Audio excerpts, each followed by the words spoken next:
How's it going? Today I'm going to walk you through the project navigation tabs for AVstudio Editor. These tabs are packed with features that make building your project simple and efficient, so let's go through each of them one by one to see what they have to offer. We'll start with the dashboard. This is your project's command center. You'll see the title of your project here and here. Next to it is a help button that serves as a guide to everything in the dashboard tab. Below that is your theme, which you can customize in your project settings, which we'll get to later on. This is your live preview button. With one click, it runs your project so you can see how your interface behaves and responds in real time, so it makes testing out your interface a lot easier. Here is the build button. This finalizes your project and saves it locally on your computer, bundling everything into a self-contained web application.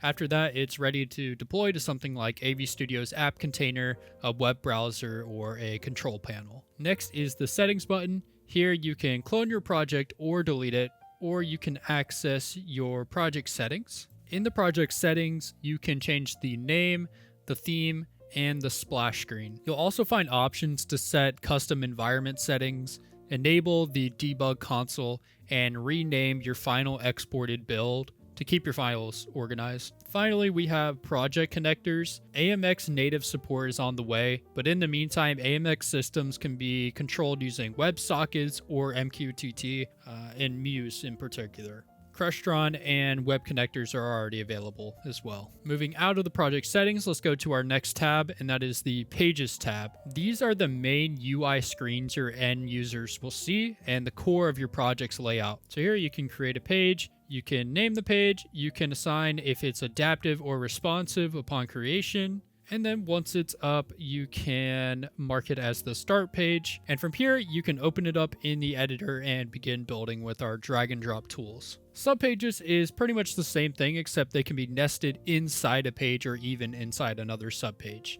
Next, we have global containers, which hold UI elements that appear consistently across every page of your project. These are things like a back button or a clock, so it's pretty handy to have here. Here are your variables. These are internal values that control dynamic behavior. Variables are essential for turning your project from a static design into an interactive interface. Here are your data sources. This acts as a mini database for your project. Data sources are where your UI gets its information. They can be local, remote, or a mix of both.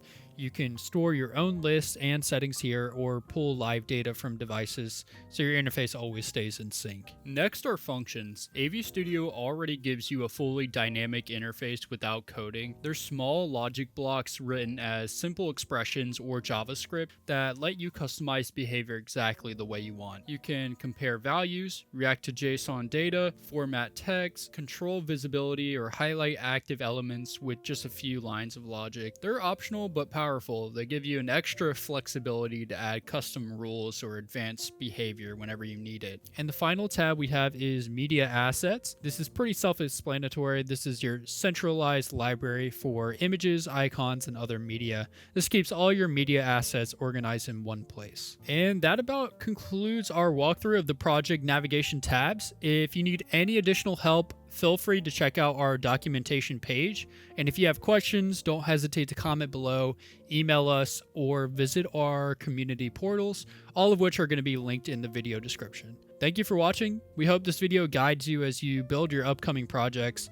If you found this video helpful, please subscribe to the channel for future walkthroughs. Like the video if you enjoyed it, and leave any feedback or questions you may have in the comments.